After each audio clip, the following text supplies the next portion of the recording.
Bonjour à vous, j'espère que vous allez toutes et tous bien. On se retrouve pour l'astro-guidance de la semaine du 25 mai 2026. Pour ce faire, on va aller voir l'énergie de la semaine pour chaque signe astrologique dans l'oracle G et le conseil de la semaine pour chaque signe astrologique dans l'oracle Libération énergétique. Rappelez-vous que je ne détiens aucune vérité, faites preuve de discernement, prenez uniquement ce qui résonne en vous et si ça résonne en vous, c'est important. J'utilise les cartes et chez moi c'est de façon intuitive, ça veut dire que je ne connais pas la signification des cartes, notamment l'oracle G, je ne connais pas la signification des cartes. Donc si vous le connaissez tant mieux, mais je le précise encore plus avec celui-là qui est quand même très utilisé par beaucoup de gens.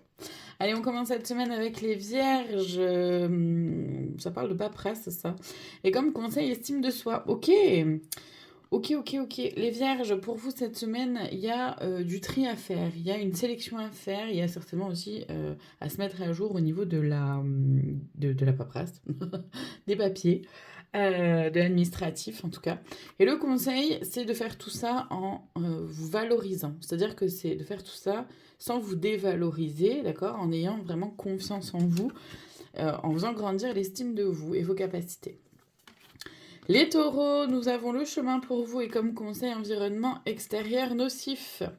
Les taureaux, il y a pour vous comme une route qui n'avance pas ou qui est fausse, un chemin qui est faux. Je sais pas pourquoi, j'ai vraiment cette sensation-là. D'un chemin qui est faux, qui n'est pas tout à fait finalement le vôtre, mais vous l'avez accepté comme si c'était pour vous. Alors, voyez dans quel domaine de votre vie ça peut vous parler. Ça se trouve, c'est juste une façon aussi de vous voir vous, hein, d'accord. Et ça s'explique par rapport à l'environnement extérieur nocif. Donc, le conseil, c'est de prendre conscience qu'il y a un environnement extérieur nocif. Nocif dans le sens où un environnement extérieur qui va peut-être vous orienter pour voir les choses d'une certaine façon et vous diriger, vous aider à vous diriger vers un chemin qui finalement ne vous correspond pas à vous, mais que l'autre personne ou les autres personnes impliquées ça les arrange en fait. Les Sagittaires, pour vous, nous avons... Ok, homme-femme, je pense. Et le conseil, l'équilibre, c'est magnifique. Les Sagittaires, là, on parle vraiment d'équilibre, justement, entre l'énergie, les polarités féminines et masculines à l'intérieur de soi, d'accord. Et le conseil avec l'équilibre, et c'est magnifique, c'est parfait. Les Sagittaires, donc cette semaine, vraiment, c'est une semaine d'équilibre, où le conseil, c'est de chercher l'équilibre à chaque instant, dans chaque chose, en tout temps. Dans dans chaque chose, chaque projet, chaque idée, chaque relation, chaque décision, chaque façon de parler, ce que vous allez dire, etc. à faire. C'est vraiment d'être dans votre équilibre entre déjà toutes les sphères de votre vie, mais aussi entre vos sphères féminines et masculines, donc entre vos émotions, ce que vous ressentez et ce que vous mettez en place, ce que vous faites. Les cancers, pour vous, nous avons le rat et comme conseil, les trahisons. Ok. Les cancers, il y a peut-être quelque chose qui vous ronge un peu, il y a peut-être du stress.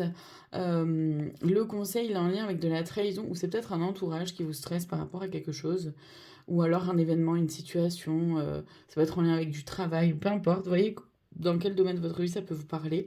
Le conseil par rapport à la trahison, c'est de... comment dire déjà de ne pas trahir qui que ce soit, évidemment, de ne pas vous trahir vous-même non plus.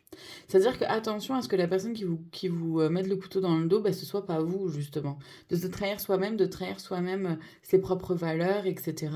Mais aussi, c'est attention à bien ouvrir les yeux sur votre entourage ou s'il y a des changements au niveau pro ou quoi, à pas vous laisser berner par quelqu'un qui pourrait vous faire croire qu'il ou elle est de votre côté, alors qu'en fait, ce n'est pas le cas. Les béliers, nous avons pour vous la pyramide et comme conseil chakra de la gorge. Super. Les béliers, on parle d'ascension, d'évolution, de quelque chose de très beau, de très lumineux. Donc, vous voyez dans quel domaine ça peut vous parler. Et le conseil avec le chakra de la gorge, c'est d'oser vous exprimer. Oser dire ce que vous avez à dire ce que vous pensez, ce que vous ressentez, ce qui se vit à l'intérieur de vous. Oser partager tout ça. Les Gémeaux, nous avons l'engagement pour vous et comme conseil, souffrance émotionnelle. Les Gémeaux, là on parle d'engagement, alors je le perçois plus de soi à soi ou vis-à-vis d'un lien professionnel. Ça peut se jouer peut-être sur d'autres choses pour d'autres personnes, hein, mais voilà. Moi, je le vois un peu comme ça. Le conseil par rapport à la souffrance émotionnelle, pardon, c'est de, comment dire, là encore, de ne pas vous engager sur quelque chose qui pourrait vous faire souffrir, ou alors, malgré cet engagement, de ne pas vous trahir vous-même.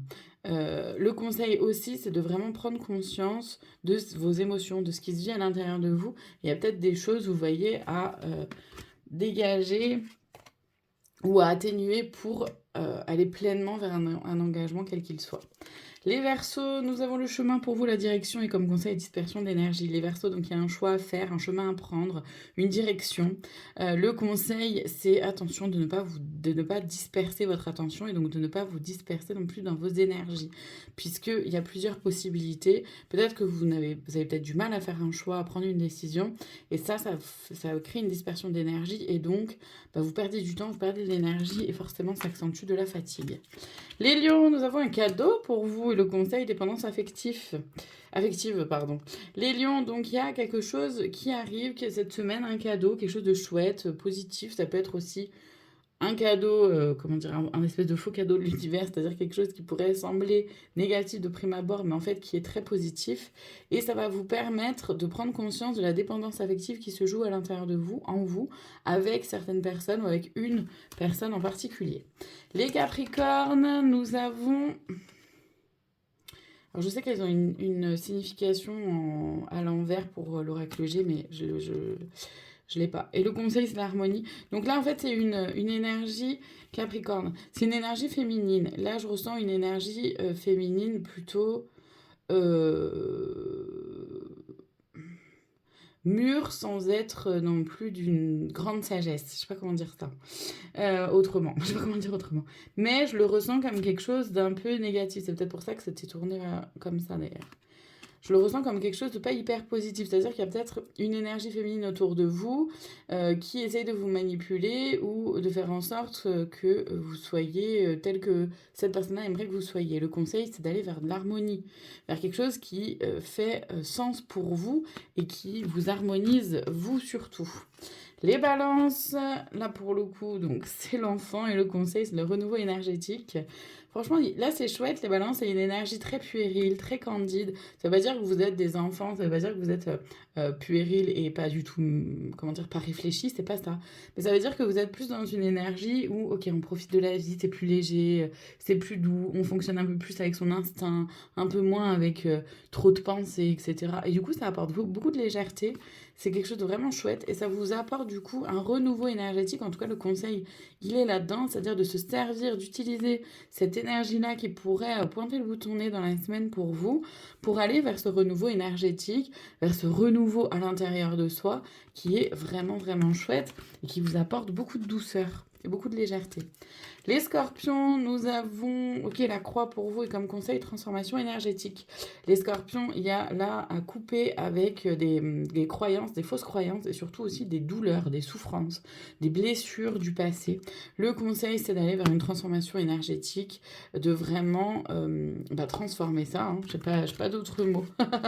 Et on termine donc cette semaine avec les poissons. Ok, la métamorphose du papillon pour vous et comme conseil, le rejet. Alors j'adore vraiment, moi, ça, à chaque fois que je vois le papillon pour les poissons, ça me touche, puisque, vous voyez, mon logo, c'est un papillon. Je suis poisson, donc voilà, à chaque fois, ça me touche. C'est vraiment cette énergie-là d'aller vers un changement, une transformation intérieure, une reconnexion à soi, une évolution de soi-même, ou alors dans un domaine en particulier, dans une relation. Vous voyez comment ça peut vous parler? Le conseil, c'est d'avancer sur votre blessure de rejet. D'arrêter de vous rejeter aussi vous-même, d'arrêter de rejeter vos pensées, vos sensations, vos émotions, vos croyances, d'accord? Et surtout d'arrêter de rejeter toutes les belles facettes de votre personnalité. Les mauvaises aussi, acceptez-les. Voilà, de travailler pour certaines sur la blessure de rejet. Ça peut aider. Voilà pour cette semaine. Je vous remercie infiniment de votre présence. Je vous dis à très bientôt pour d'autres guidances. Prenez soin de vous.